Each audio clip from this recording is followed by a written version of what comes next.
Olá, boa noite a todos, sejam todos muito bem-vindos, né? Esses minutos iniciais as pessoas começam a chegar e aí eu queria que todo mundo participasse desse nosso encontro hoje, que foi muito programado, né? Muito estudado, né? Porque é um tema que lhe diz com questões genéticas, né? E isso nos fala muito claro quando a gente fala também em adoção. Né? Então, hoje a gente está começando o nosso 23º Papo Adotivo, produção do GA de Recife. Né? GA de Recife que mantém reuniões mensais para pretendentes à adoção e também reuniões para o pós-adoção, que a gente chama e convida os pais para se vincular junto conosco no NAPA. Né, gente? Então a gente está sempre trazendo pessoas, convidados aqui, com temas variados, mas que têm correlacionado com a adoção. Achamos de suma importância termos esse canal, né, para trocarmos ideias, trocarmos experiências, e esse mundo virtual nos trouxe essa oportunidade de estarmos junto de pessoas de bem longe, né? Hoje, por exemplo, a gente vai conversar com a Mineirinha, né? Então, gente, o assunto de hoje tema é epigenética versus adoção. Não temos nenhuma, não vamos falar de genética pura, né? A gente não tem nenhuma pretensão de dar aula de genética, aula biocelular, porque precisaríamos de um curso, talvez um curso de medicina ou de geneticista para isso. Mas vamos falar dos efeitos que essa genética e outras oportunidades, possibilidades pode trazer para nós. Né? E aqui eu queria deixar uma pergunta para vocês e vocês podem responder lá no chat. Essa pergunta é a seguinte: você acredita que o meio ambiente é capaz de limitar, controlar as manifestações da genética? Né? Então eu queria que vocês pensassem sobre isso. Se o meio ambiente pode controlar essas informações hereditárias que passaram dos seus genitores para seus filhos. Né? Ou seja, ele vem com a carga genética e aí o meio ambiente pode modificar isso? Né? Muitas pessoas dizem que o comportamento está ligado a essa carga genética. E aí? Como é que isso funciona? Então, gente, para isso a gente trouxe esse tema, não é, de epigenética e convidamos a Sinara Coelho, a Sinara Cordeiro. Sinara é psicanalista e mãe por adoção. Eu vou chamar ela para que ela faça essa apresentação, né, para todos nós. Deixa eu chamar ela aqui. Sinara. Quando ela entra, eu convido vocês a participarem até o final da live, né? Aí no passar o aviãozinho para quem vocês acham interessante que participem. Olá, Sinara, boa noite. Olá, boa noite. Então, Sinara, o GA de Recife, nesse momento, te recebe de braços abertos, né? Um momento virtual, mas que já já a gente quer estar próximo para dar um abraço, né?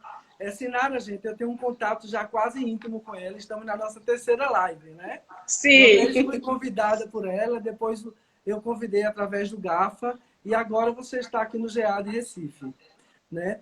E assim, Sinara, antes de a gente começar a nossa live, eu vou fazer uma autodescrição minha para que as pessoas que têm problemas visuais ou que são cegas possam compartilhar conosco de uma certa forma. E Uhum. aí depois eu passo a Sim, bola para você, ok? tá bom. Então, Ok. gente, meu nome é Eden Figueiredo, eu sou um dos diretores voluntários do GA de Recife e também coordenador do GAFA, né, do Grupo de Apoio Flores da Adoção. Eu sou pai por adoção de duas crianças, assim, que desde já digo que modificaram positivamente minha vida, né? Com a ajuda dos grupos de apoio, com certeza, tenho que falar isso. Eu sou um homem cis, né? Tenho cabelos grisalhos curtos e barbas grisalhas também curta. Estou usando um óculos de armação retangular preta e de lentes transparentes. Uso uma camisa preta com os detalhes brancos, é uma camisa polo. E aqui no fundo do meu vídeo tem uma cortina branca com um banco com duas cores lá, cinza e branco também. Então, assim, eu me apresento para vocês, né, como um anfitrião dessa live. E agora eu vou passar a bola para a nossa convidada, Sinara Cordeiro. Muito boa noite. Feliz por estar aqui, né, com vocês. Eu falo que nesse período foi o momento que eu mais viajei de uma forma virtual. Conheci, assim, pude participar de vários estados, mas em breve, com certeza, podemos realmente, sim, nos fazer presente. Então, eu sou Sinara Cordeiro, tenho 33 anos, eu já ia falar 32, porque eu recentemente eu completei 33 anos. Sou casada, mãe de 4 filhos, um deles veio por vias adotivas. E sou psicanalista, pesquisadora do comportamento infantil e adulto, e também gosto muito dessa área da inteligência emocional. Aplico também na minha vida, acho assim muito válido. Eu sou uma mulher negra, óculos retangulares, lentes claras, cabelo curto, e hoje estou com um batom rosa e blusa branca, e o meu fundo aqui também é branco. E feliz demais por poder contribuir, porque esse assunto, ele vem para fazer alguns esclarecimentos e pontuar como de fato nós podemos interferir, né, na criação aí dos nossos filhos, ter um olhar que abrace mesmo a adoção, retire também a questão, né, desse foco. A adoção, adotar não é uma caridade. Às vezes o nosso cérebro tem uma referência da palavra adoção, que sempre vai lembrar ali a uma junta, né, comunitária que leva comida, que leva alimento. Então, a adoção é você vai ter um filho, você vai adotar um filho, ele será seu. Você está ali, você está tendo a ética, né, essa responsabilidade sobre a sua escolha. Pois é, Sinara. Antes de você entrar, eu deixei um questionamento para que as pessoas comecem a responder aí no chat e participem conosco da live, né? Eu gosto muito assim dessa participação. Aqui não tem como é que diz, apresentadores de TV, né? Então são Não. grupos de amigos que estudam e que vê nos grupos de apoio experiências e depoimentos e que a gente quer passar para os pretendentes. Um dia estávamos desse lado, hoje estamos desse, né? Como pais já por adoção. E aí eu fiz essa pergunta para eles. Se eles acreditam que o meio ambiente é capaz de limitar e controlar as manifestações da genética.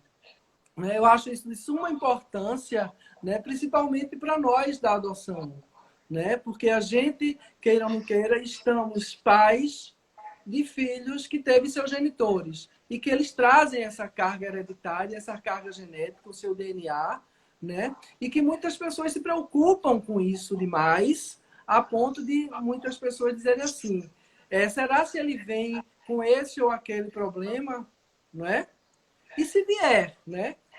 Como estarmos juntos para crescermos, né, e adquirirmos bons hábitos. Então, eu acho que a epigenética ela vem diretamente em relação a isso e que isso é uma luz, né, que clareia realmente nossos olhos no mundo da adoção. Mas aí eu queria que tu entrasse logo falando o que é epigenética para o pessoal, porque muita gente ficou curioso o que vem a ser epigenética, né? Genética, meio que a gente já é um mundo que a gente vive falando.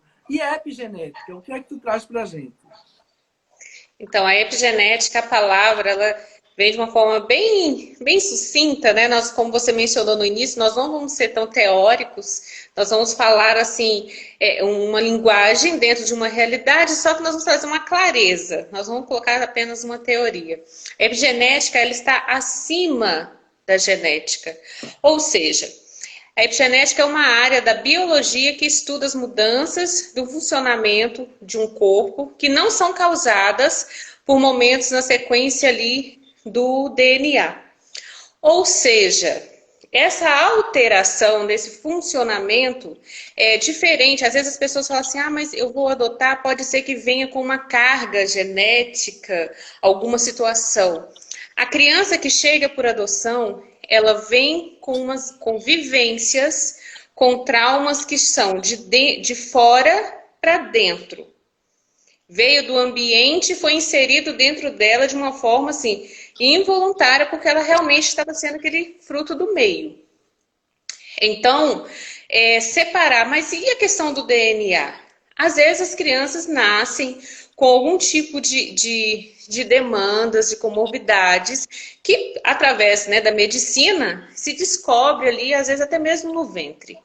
Então, é preciso separar isso.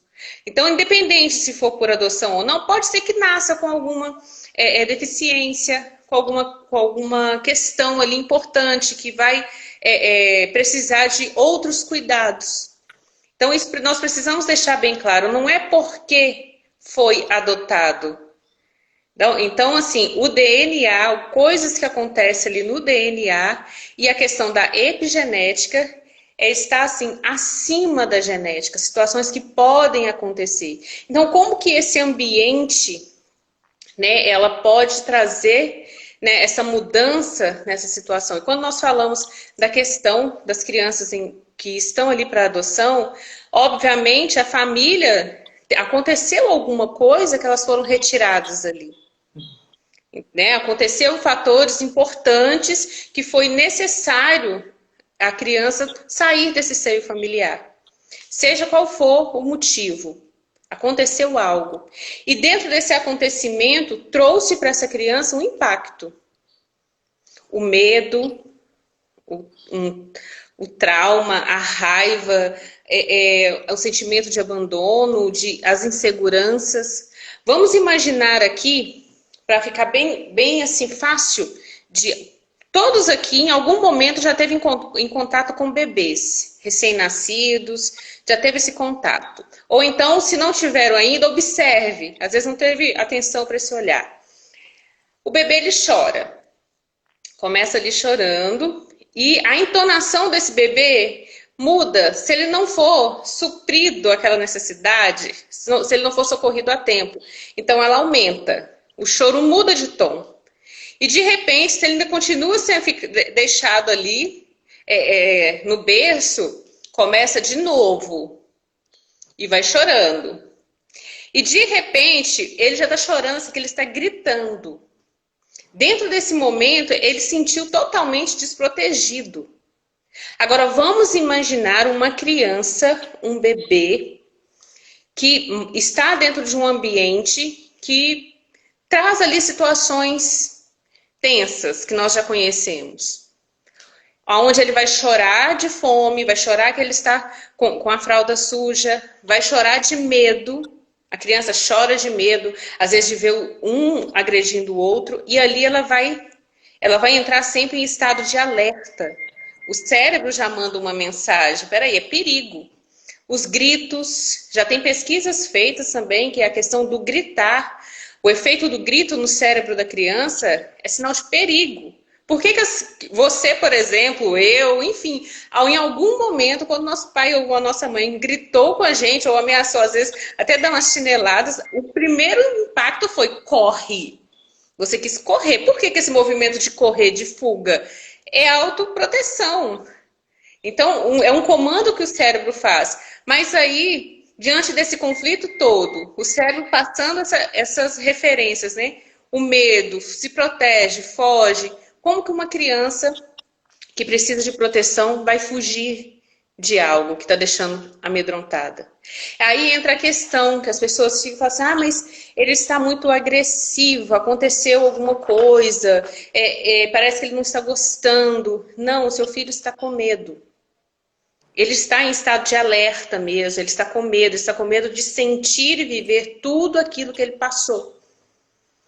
Até a chegada da sua casa. Então, como que você pode usar esses mecanismos, né, dessas pesquisas, da ciência, da epigenética, para ajudar, para melhorar esse ambiente, para receber? Aí, às vezes, alguém fala assim, então tá bom, ele vai ficar nervoso, ele vai dar aquelas crises e ok, eu cruzo os braços e assisto a cena.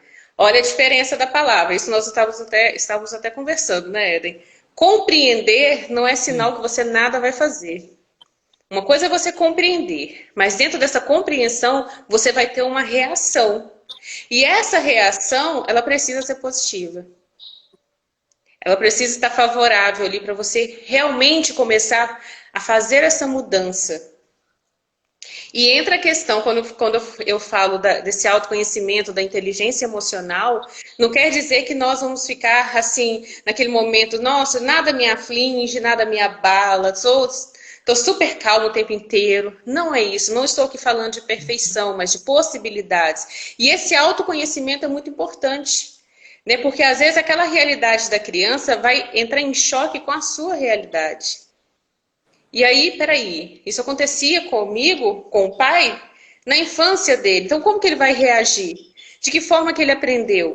E às vezes existem muitas frases feitas, né? Eu nasci assim, eu cresci assim, eu aprendi desse jeito, então eu vou fazer desse jeito, e vai reproduzindo aquilo. Ok, os nossos pais, eles fizeram o melhor que eles conseguiram, dentro das condições que eles tinham, das coisas que eles liam no momento, das leituras que eles realizavam. Ou às vezes nem não são todos que também tinham essa leitura à disposição. Mas, dentro daquilo que eles fizeram, foi o melhor que eles podiam ali no momento. Porém, você pode usar essa base que você aprendeu e começar daí a realizar umas modificações. Essas modificações, esses aprimoramentos, faz parte da epigenética. E aí, Sinara, queria te trazer um pouquinho antes, né, disso aí, dessa questão. Assim, a gente vem estudando, né? A gente estuda para fazer live, logicamente. E aí veio aquela questão, assim, né? Que todos nós, né, fomos formados por uma única célula no princípio, que era o zigoto, né? Sim. E que essa única célula, com um DNA, transformou-se, multiplicou-se em 3 milhões ou milhões de células, no qual mais de 200 células se comportam diferentemente, mas que contém ou que teve origem no mesmo DNA. Né? Então, por que ela se comporta diferente? Uma se comporta para o cabelo crescer, outra é uma célula óssea, mas elas têm o mesmo filamento de DNA. Né? Então, o que fez que essa célula, que tivesse a mesma informação, se comportasse diferente? E aí eu trago isso para a gente, né? O comportamento, ou seja, apesar de não mexer nesse filamento de DNA, né? Ou seja, nesses genes, a gente pode modificar o comportamento. Né? E aí, isso aí sim traz a epigenética na questão material, né? Química, que acontece lá. Não é verdade? E aí eu sei que você tem alguns exemplos, né, de pesquisas animais. Eu queria que tu falasse um pouquinho sobre isso. Porque eu sou bastante curioso naquela questão do peixe cego das cavernas, né? E também dos ratos, né? Da pelagem do rato. E aí traz um pouquinho esse estudo científico para a gente. Olha, é muito interessante, né, dentro dessa questão que você falou, se nós pegarmos uma foto nossa, recém-nascido, estamos os mesmos? Permanecemos os mesmos? A nossa pele, o tamanho, até mesmo a cor dos olhos? Então, existe uma mudança. Nós estamos em constante mudança, em constante modificação. É necessário. E tem um exemplo muito, muito interessante de uns ratinhos, né? Nos laboratórios, né, de neurociências, eles usam esses experimentos com os ratinhos. Então, esses ratinhos, eles tinham uma condição, né? A mãe, ela tinha uma obesidade e toda essa ninhada, eles nasceram também com essa obesidade. A pelagem amarelada. Então, qual foi o ideal ali? A chamada, né? Peraí, vamos mudar então alguma coisa. Começaram a fazer uma pesquisa, pegaram os ratinhos dessa ninhada. Uma família começou a mudar a alimentação, a acrescentar mais um pouco de atividade física, e a outra permaneceu com o mesmo tipo de alimentação. Consequentemente, a quem permaneceu com a mesma alimentação continuou perpetuando o mesmo histórico da genética. E quem mudou a alimentação, começou a ter uma atividade física, mudou até mesmo a questão da iluminação, né, solar, as luzes, Tudo isso começou a aparecer uma mudança na pelagem, da pelagem amarelada começou a ter uma coloração mais escurecida. A alimentação ajudou muito, porque o porte físico deles, esses ratinhos, eles permaneceram com uma saúde melhor e aquele histórico de obesidade não foi adiante. Ou seja, existia ali uma questão importante, que significava, porém, a ação desse ambiente, quem fez esse experimento, mudou a história daqueles ratinhos. Então, e foram feitos, depois eu te envio, você posta no Instagram também, eu vou colocar foto, e foram feitos assim, vários experimentos com essa nova ninhada, que automaticamente, assim, nitidamente, começou assim, a aparecer as manchinhas, a mudança da coloração dos pelos, até ficar com a coloração amarronzada. Então, ou seja, esse ambiente, a mudança externa influenciou no interno. E aí, olha só que interessante, a mudança externa influenciou no interno, que também fez essa mudança, e foi uma mudança de dentro para fora. Porque aos poucos, as pintinhas, as colorações começou a aparecer, começou a mudar aos poucos. Até, acho que, se eu não me engano, na quarta ninhada já estava tudo já com a coloração uniforme. Então é necessário, quando a gente traz essas questões para adoção, talvez se o seu filho tinha um comportamento, chegou com um comportamento agressivo, um comportamento onde ele só brincava de maneira agressiva, realmente externando a violência que ele enxergou. Não é que a violência estava assim, nasceu assim. Não, ele estava inserido em um meio violento. Por exemplo, se eu mudar de cidade, onde tem um sotaque, ou então se eu mudar de país, daqui uns dias eu vou estar falando, tendo aquele mesmo sotaque, o mesmo dialeto ali daquela região. Vou procurar até mesmo aprender um inglês, uma língua ali estrangeira. Aí, de repente, eu vou estar falando e a pessoa, nossa, você nasceu aqui? Não, eu estou dentro de um ambiente que me proporcionou e que eu fui impulsionada também a aprender essa língua. Ou seja, você mudou de um ambiente. Então, é necessário trazer essa realidade que a saúde mental dos pais, e quando eu falo saúde mental, às vezes os pais assustam, falam assim, será que ela está me chamando de doida? De doido ou tão desequilibrado? Não é isso, gente. Não estou falando isso, por favor. Nós precisamos ter esse cuidado com a nossa saúde mental, porque ela que vai conduzir toda a nossa estrutura do corpo. Existem doenças psicossomáticas que quando você vai juntando, é aquela positividade tóxica. Se você não fala, o corpo vai falar por você. Às vezes são tremores nas pálpebras, nos olhos, e você começa a aparecer algumas psoríases. Então são questões que o corpo está dizendo, está sinalizando. Então, como que você cura isso? Na terapia, nas análises.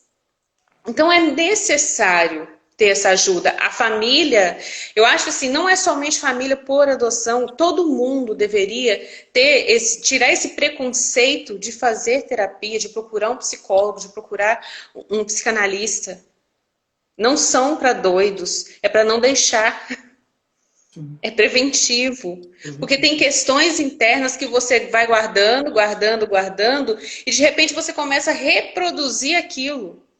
Aí você lembra, não, porque faziam comigo. Você não aprendeu de uma forma diferente. Então, quando vem ali, traz à luz, né, aquele entendimento, você começa a mudar também o seu comportamento. Você muda o comportamento, a forma que você está se expressando. Às vezes a pessoa antes só xingava, falava palavrão. Enfim, começou ali, entendeu, né, aprendeu uma nova linguagem, isso muda. Isso vai mudar. Então, é necessário. E uma questão também, Eden, que eu menciono aqui, que às vezes as pessoas ficam assim, mas essas mudanças, como que eu vou fazer? Será que é muito complexo? Ou então quer fazer assim, chegar e tentar naquele impulso. Calma. É uma construção. vai construir passo a passo. Então, é necessário você ter esse olhar. Não ficar ansioso com a mudança. Às vezes, algumas pessoas perguntam, tá, eu fazendo tudo isso aqui, vai dar certo? Ah, vai chegar lá e vai ser aquela realização total? Olha, o que eu posso te dizer é que você precisa fazer sempre o seu melhor. Você vai precisar fazer. Sem se preocupar com o resultado lá na frente. Eu não chamo de resultado final. É o resultado, seu filho, um dia ele vai escolher. Mas você precisa entender que aquilo que você fez, a sementinha que você lançou, a semente, ela vai germinar. Então, a ansiedade de querer ser um pai perfeito, uma mãe perfeita, e o meu filho, não, ele chegou, não estava lendo, mas então agora já lê, em uma semana já começou a ler. Então, calma. Apresenta esse ambiente para ele, mostra para ele que esse ambiente é um ambiente seguro. É a primeira coisa que ele vai entender que realmente é seguro. Quando ele começa a sentir. Eu falo que esse pertencimento, quando a criança se sente pertencente a esse ambiente, ela começa a desarmar, né? Ela começa a reagir de uma forma mais receptiva. Tem até uma frase aqui do Vygotsky, vou ler aqui para vocês, que fala assim, para Vygotsky, o desenvolvimento e a aprendizagem são fatores decorrentes da interação do indivíduo com o meio onde ele está sendo influenciado. As influências desse ambiente. Sendo assim, se o ambiente sofre qualquer alteração, consequentemente, o desenvolvimento do indivíduo também será alterado. Ou seja, vamos observar, às vezes as escolas, né, percebem que a criança teve uma alteração ali no comportamento, no rendimento escolar. Comunica com os pais. O que está acontecendo? Alguma coisa que aquela criança está sinalizando ali.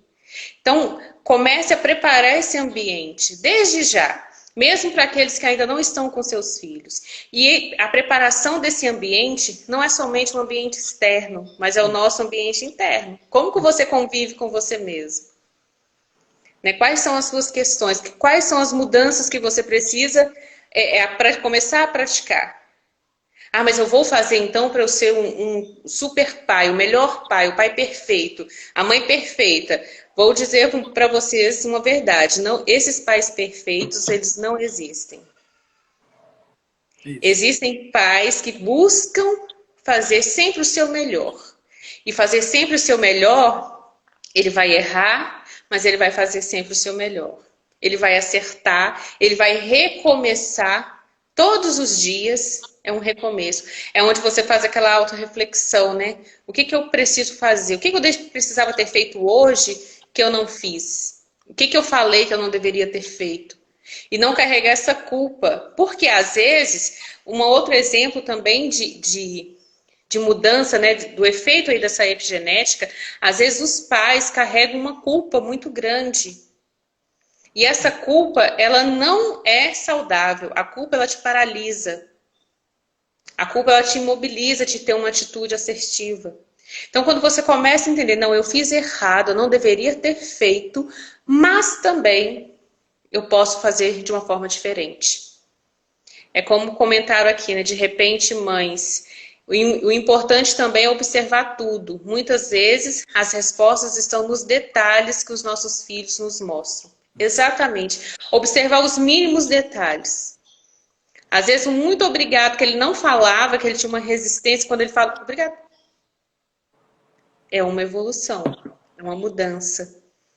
Às vezes, chegar para o pai e falar assim, tem crianças que não gostam desse contato físico, mas de repente vira e fala assim, coça a minha cabeça. E às vezes o pai olha, coça você alcança.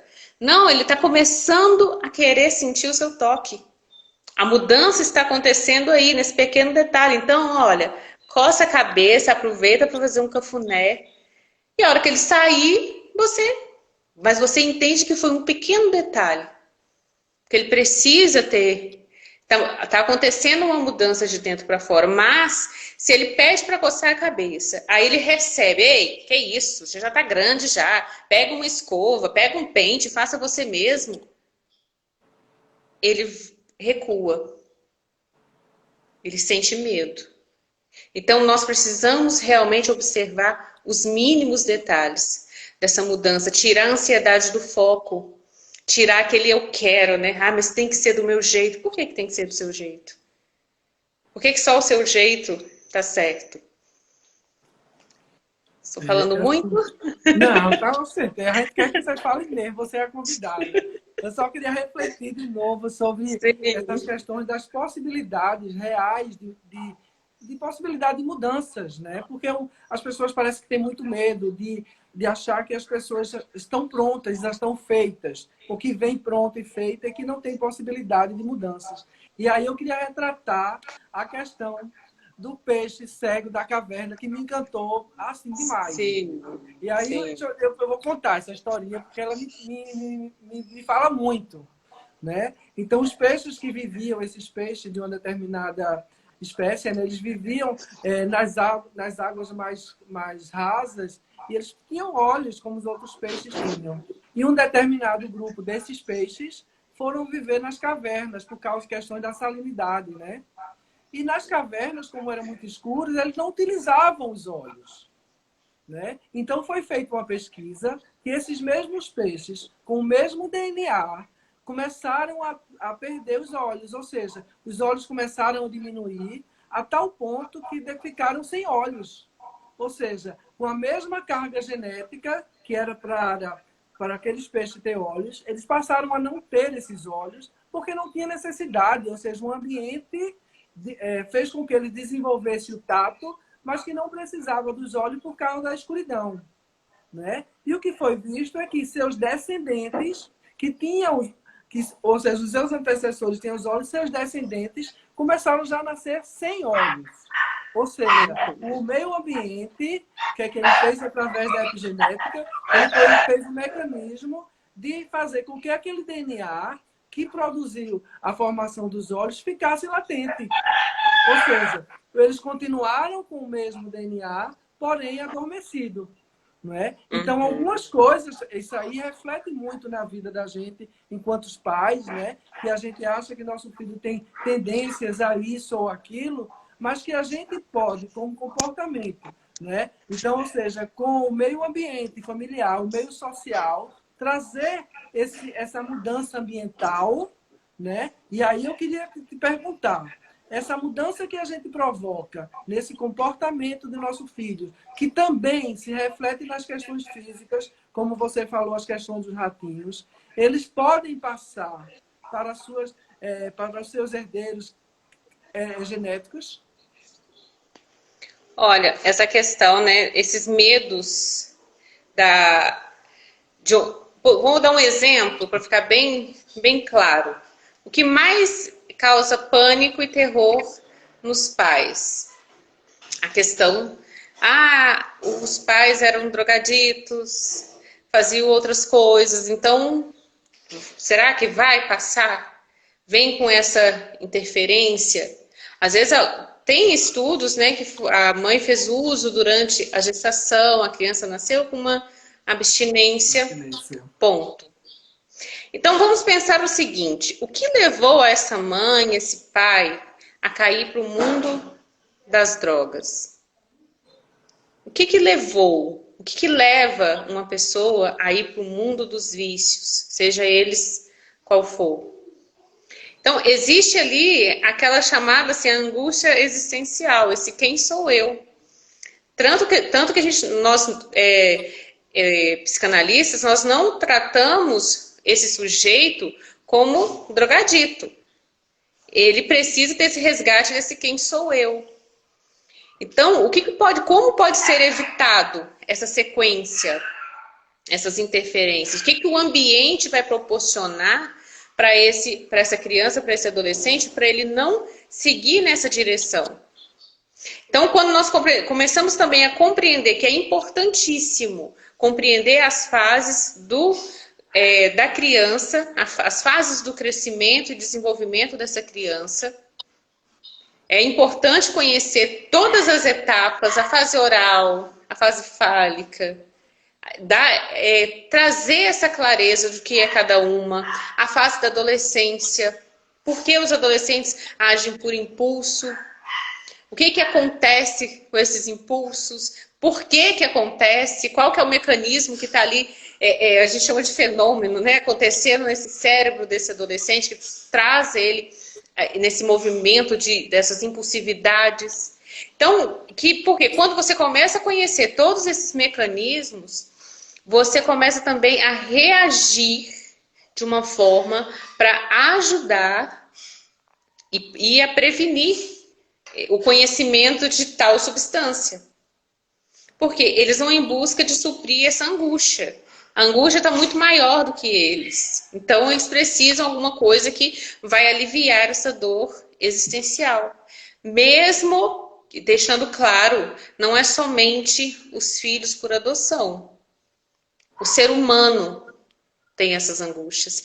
Mas pode ser que a criança que chegou ali por adoção, além dela viver a realidade de ser um adolescente, existe também o externo, o de fora para dentro, entrando ali em conflito, ela não compreendendo por que ela teve que sair da casa dos genitores, por que ela mudou, por que ela não ficou na casa que ela achou que ela ia ficar, por que ela saiu, o que está acontecendo. Então, tudo isso precisa ser bem trabalhado. E às vezes, simplesmente rotular, porque o pai era assim, porque a mãe era assim. Eu falo que quando a gente lê, né, sobre alguns psicanalistas, né, Freud, Winnicott, existem formas desse ambiente transformar e trazer uma vida social para essa criança. Porque às vezes existem, né, alguns profissionais que simplesmente falam, não tem jeito mesmo, é assim, você procurou isso. Então o que eu falo? Procure alguém que entenda sobre adoção. Que faça pesquisas, que realizem pesquisas sobre adoção, sobre crianças adotadas. Porque existem pesquisas, apesar assim que ainda são poucas, mas elas existem, porque elas são pouco também faladas. Fala-se tudo superficial, mas existem sim campos que dá para a gente entender todo o mecanismo que a criança passa ali quando ela chega através da adoção. E que é possível sim proporcionar um novo recomeço. Não é esquecer, esquece o seu passado, porque às vezes, vou falar com meu filho para ele esquecer o passado dele, que agora vida nova, casa linda e viagens. Não é isso, ele não vai esquecer o passado, a não ser se ele tivesse uma amnésia. Ele não vai esquecer, porque ele passou por aquilo. Até mesmo os bebês, eles têm uma memória uterina. Aconteceu alguma coisa ali, diferente que, às vezes, os bebês passam por situações que uma criança maior, né, é diferente da criança maior. Ele vivenciou ali situações diferentes, mas ele tem uma memória uterina. Então é necessário trazer essas informações e buscar, de fato, né, acalentar também esses pais, porque eles ficam nessa ansiedade. O que eu percebo dentro dos grupos, muitos querem o resultado imediato. Até mesmo para mostrar para a família que deu conta, que deu certo, que está fazendo tudo certinho, tá vendo? Eu vou provar para você que não é assim. Não é dessa forma. Porque senão a sua idealização que fica no foco. E junto com essa idealização vem a ansiedade de você falar que está querendo fazer aquela coisa muito rápido, só que o comportamento do seu filho está vindo contra a maré. E você fica, não, e começa a entornar sobre ele toda aquela frustração que você está vivendo. Aí o ambiente começa a ficar poluído, começa a ficar tóxico. Então é necessário ter sim um acompanhamento, permaneça dentro dos grupos de apoio, busque orientação. Mas não, peraí, o grupo de apoio falou durante 5 anos isso, e vem um e falou uma coisa diferente. Busque o que faz sentido. Busque o que faz sentido. Então, não é desmerecendo, né, o profissional, mas busque uma outra opção. Vá de encontro, não com a sua ansiedade, com o seu desejo, mas com a realidade da criança. E quando você lida com a realidade da criança, a criança começa também a responder a essa realidade. Um dia eu escutei uma palestra, tinha um exemplo assim: se você pegar um peixe e querer tirá-lo da realidade dele e colocar em uma terra, em uma areia, ele não vai sobreviver. Porém, se você pegar essa areia, fazer ali uma cama dentro do aquário e cuidar daquela água, cuidar toda aquela estrutura que o peixe precisa, as chances dele evoluir, dele crescer, elas dobram. Mas vai depender da nossa atitude. Vai depender do que nós estamos fazendo. Nosso ambiente, né, Tirar, interno. então, tirar a nossa ansiedade do que eu quero. Ah, mas e se não der certo? O que você fez? O que dá certo para você? Dá certo ele se formar e se tornar um doutor e você falar, olha, que orgulho. Mas ele pode ser um profissional diante da escolha ali que ele fez, ter uma profissão, ter um trabalho, adquirir ali as suas coisas, sua família, mas para isso acontecer, precisa estar de dentro para fora, porque o superficial, com um sopro, ele entorna, ele vai embora, porque não tá sólido. Tem exemplos assim que eu gosto muito também de usar, a questão que quando a árvore, né, numa tempestade, quanto mais rígida ela for, quanto mais contra a tempestade ela se posicionar, o estrago é maior, porque ela se quebra, ela se rompe e destrói fios, acaba a luz do bairro, casas. Agora, aquela árvore que ela se inclina até o chão durante a tempestade, ela volta. Ela se inclinou não porque ela é fraca, é porque ela estava ali naquele momento, ela estava seguindo, procurando ali um recurso, um apoio, um refúgio. A tempestade passou, ela volta. Então, são realidades que nós podemos mudar também o nosso comportamento, mudar aquela idealização, aquilo que você planejou, talvez uma falta que você teve. Às vezes, quando nós passamos algum tipo de escassez, isso influencia muito na educação que nós vamos dar aos nossos filhos. Nós queremos falar, eu não vou deixar faltar nada para o meu filho. Tudo que ele quiser, eu vou pedir, ou eu vou fazer. Festas exuberantes de aniversário. Tudo que ele pedir, eu vou fazer, eu vou fazer, eu vou fazer. Mas vamos pensar, o que mais faltou para o seu filho? Você encontrou ele sem roupa, lá no abrigo? Sem comida? Não foi essa realidade que você o encontrou. Então, o que mais faltou para ele foi o cuidado. Sentir esse pertencimento, que é tão importante para a nossa saúde emocional. Para a nossa vitalidade, né, de um adulto, ter essa importância. Palavras positivas, palavras de encorajamento. Não é aquelas palavras mentirosas, tá? É aquela positividade que você fala assim, nossa, o menino entende, fala, nossa, você tá me elogiando, mas, gente, nada a ver. Então, é você encorajar o seu filho de uma forma positiva, de uma forma verdadeira. Proteger, mas não cobrir as coisas que ele está fazendo ali que não são adequadas, quando ele não segue ali uma regra. É esse direcionamento, porque a manipulação é de acordo com o que eu quero. Direcionamento diferente. Você está ali sempre ao lado. Então, é necessário ter esse olhar. Tirar, mais uma vez falando, para essa epigenética, o que está acima da genética acontecer, tirar a nossa ansiedade do foco.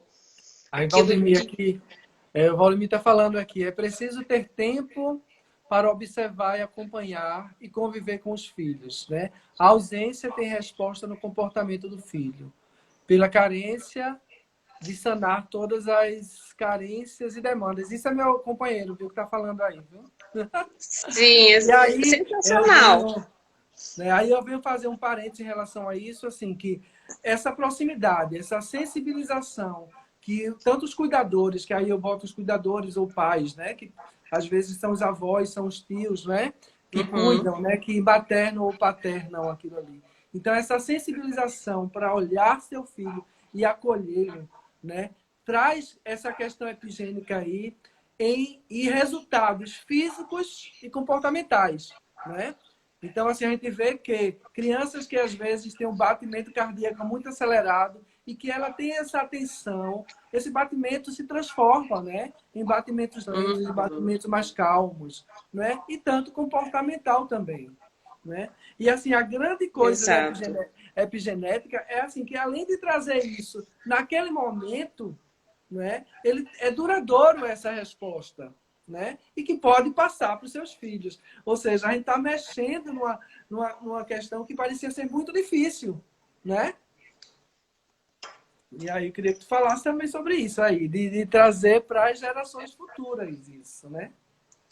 Exatamente. Tem uma questão, né, quando fala as crianças, quando vocês podem observar que as crianças que estão ali nas instituições, elas têm um semblante caído, fechado, triste, sabe? Aquele estresse, aquela testa assim, que com a expressão bem assim.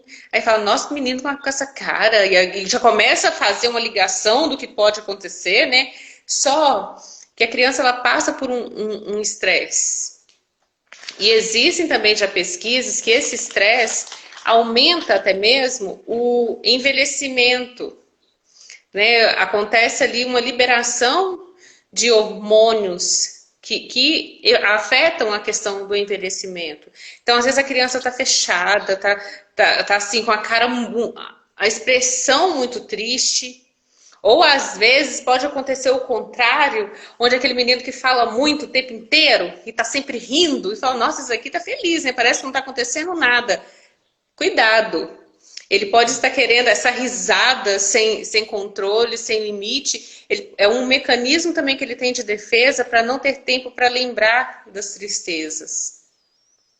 Então, a mudança desse ambiente, quando você começa a conhecer esse comportamento físico, essa mudança física, essa mudança facial, a questão dos cuidados também com a pele, e até mesmo esse mecanismo de defesa da própria criança, ela vai mudando, vai modificando. Teve uma vez que foi colocada uma foto de uma criança no início, né, quando ela chegou em casa, e 4, 5 meses depois.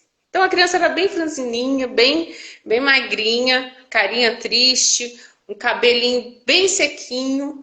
E depois, com os cuidados que ela recebeu ali, 6 meses depois, a pele estava diferente. Ah, mas usou creme. Às vezes eu pergunto, mas tá usando creme, né? Gente, lógico. Nós precisamos cuidar dessa pele. Então, ela vai estar rejuvenescendo. Vai estar trazendo alegria. Alegria, uma expressão de... Não é felicidade para as felizes para sempre, mas que ela está bem, ela não está com medo.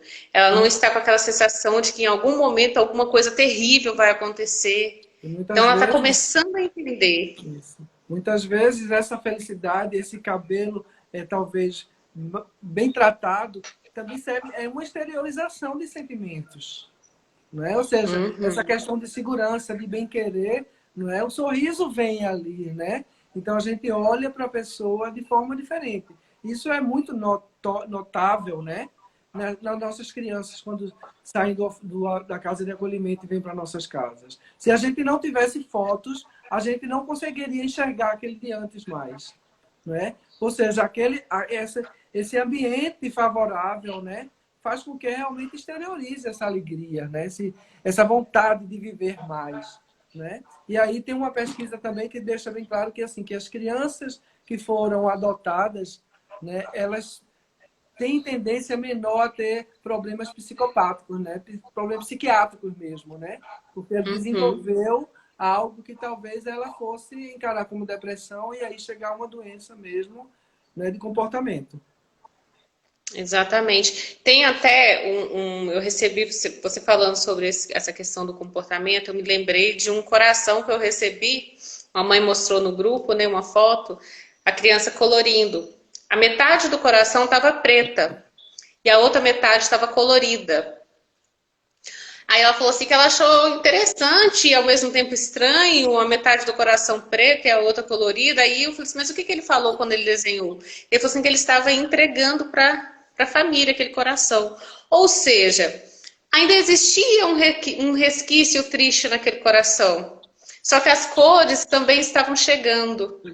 E analisando esse desenho, tinha sim algumas cores passadas por cima do preto.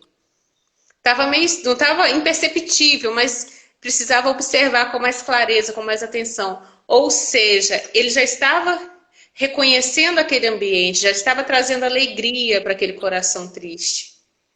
Então, nós precisamos entender realmente os mínimos detalhes.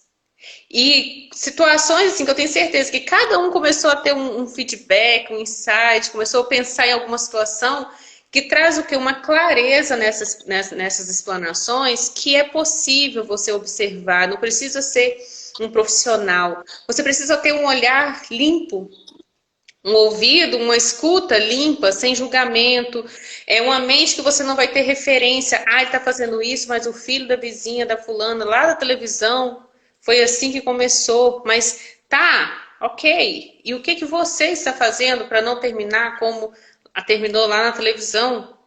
O que você tem feito hoje que é para fazer diferença? Então, tirar de fato essa ansiedade. Porque isso vai começar também a favorecer o ambiente. Imagina um ambiente que está todo mundo estressado, ansioso e vendo muitas coisas acontecendo ao mesmo tempo, vivendo em pandemia. E aí? E a ansiedade ali aflorada. Não vai ter diálogo, não vai ter conversa. Vai ter gritos, vai ter xingos, vai ter agressões de todos os níveis. Ou seja, eu preciso cuidar do meu ambiente interno, principalmente. Para quando você consegue entender as suas emoções, não, peraí, agora eu não vou ali resolver, porque eu não estou em condições. Eu posso fazer uma coisa ou falar que eu vou me arrepender. Então espere esse tempo. Ensina também o seu filho, que é um momento, você tendo essa atitude, você também vai estar ensinando, tá nervoso? Então espera um pouquinho, se acalma, depois você conversa. Você percebeu que você está nervoso? Sim. A epigenética, ela traz essa luz para a gente, né? Mas assim, a gente tem que ter ciência de que não é tudo, não é muito rápido as coisas, né? A gente Exato. tem que dar tempo ao tempo, a paciência tem que ser grande. E aí eu vendo uma live tua, me lembrei agora das questões das festas, né? Quando nossos filhos querem chegar, a gente acha que tem que fazer aquela festa enorme, né?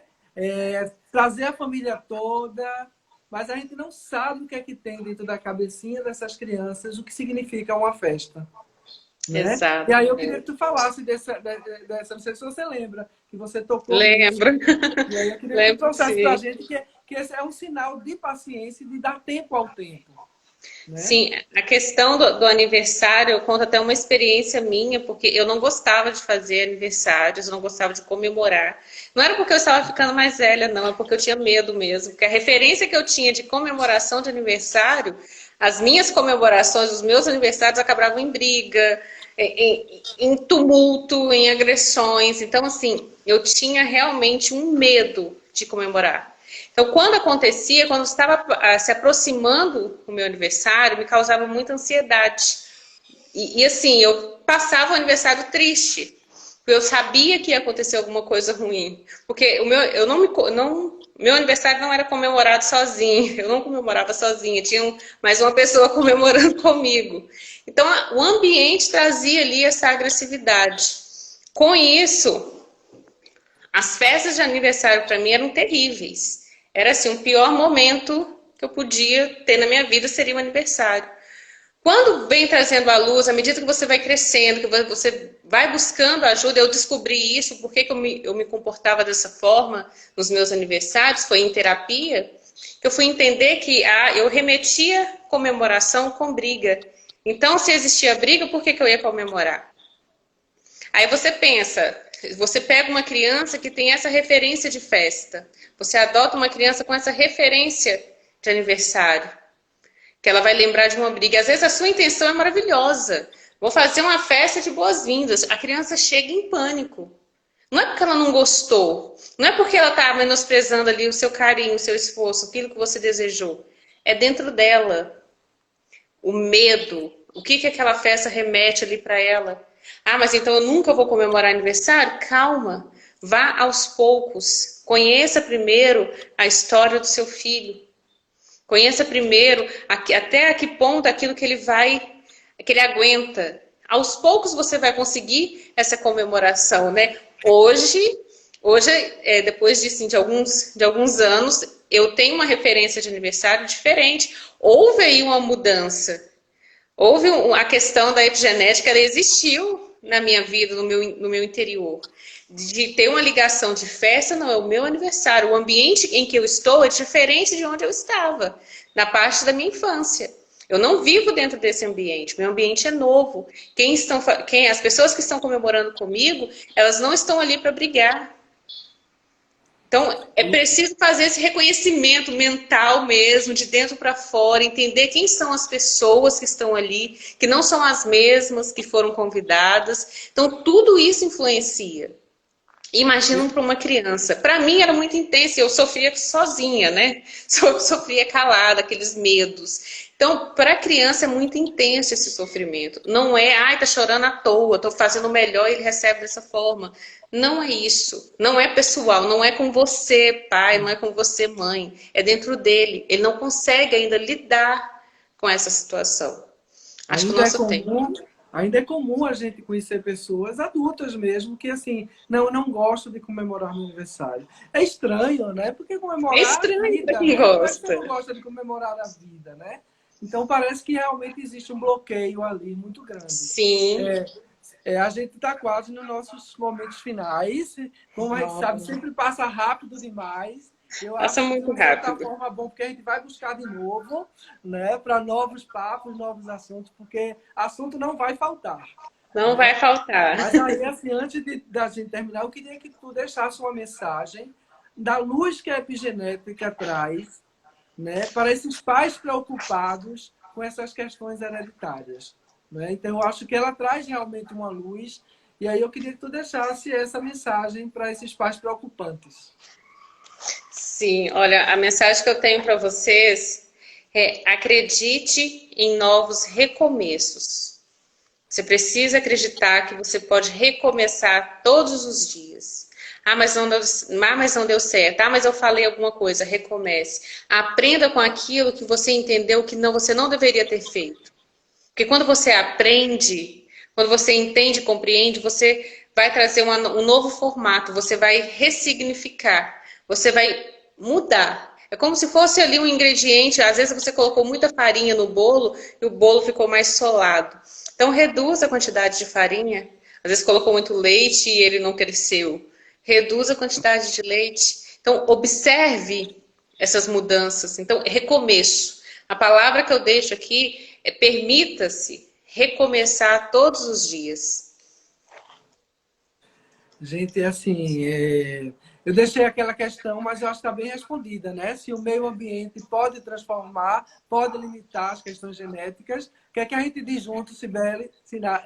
Sim, Sim, ele sim, pode, sim, né? sim. E a gente trouxe a epigenética, essa luz, que é uma questão antiga, mas que a ciência está trazendo esses nomes agora, né? Então, sim, Sim. traz essa possibilidade de mudanças, né? Total, né? Então, gente, Sinara, eu queria te agradecer imensamente tua disponibilidade. Você aceitou rapidamente esse nosso convite. A gente fica muito feliz. Parece que nós somos vizinhos, né? Assim, de conversar Sim. já. Né? Que bom que essas coisas acontecem, que nos traz, né, a ter esse convívio. Eu queria agradecer a audiência de vocês, dizer que essa live fica gravada aqui no nosso Instagram, né? Que depois, logo depois, ela vai para o YouTube do GA de Recife. Então, se inscrevam lá no canal do YouTube, né? Participem nos grupos de apoio à adoção, é de suma importância, né? Através de depoimentos, através de palestras, através de lives, a gente tem toda essa gama que pode nos fortalecer em diversas áreas da adoção, né? Que isso realmente pode facilitar nosso caminho diante da adoção, né? Eu Exato. queria fazer um convite a todos, né? A gente tem que fazer os convites das lives. Assim. O GA de Recife ele mantém essas lives semanalmente. Né? Então, no próximo dia 8/12, a gente vai ter como tema a importância da parceria família e escola na educação. Né? A gente vai trazer a escola para junto da gente, porque dizem que a escola é a segunda, nossa segunda residência, nossa segunda casa. Então, ela tem que estar em parceria com a gente nessa educação, né? E a convidada vai ser Eneri Albuquerque. Eneri Albuquerque, ela é cofundadora do GA de Recife, é lá há 25 anos atrás, e continua conosco aqui. Então, bagagem e experiência tem muita para mostrar a gente. E o anfitrião será Charles Leite, meu companheiro de live aqui. Então, assim, a gente está muito feliz com todos, está aqui. Eu muito feliz com a Sinara aqui também comigo, né? E agradecer muito. É isso que eu tenho para fazer com vocês, para falar para vocês. Tá joia? Muito feliz pelo convite. E teremos mais, com certeza, porque papo aqui tem de sobra. Ok, brigadão, querida. Beijo para vocês. Terça-feira a gente espera vocês aqui de novo no Instagram, ok? Ok, Abraço. beijo. Tchauzinho. Tchau.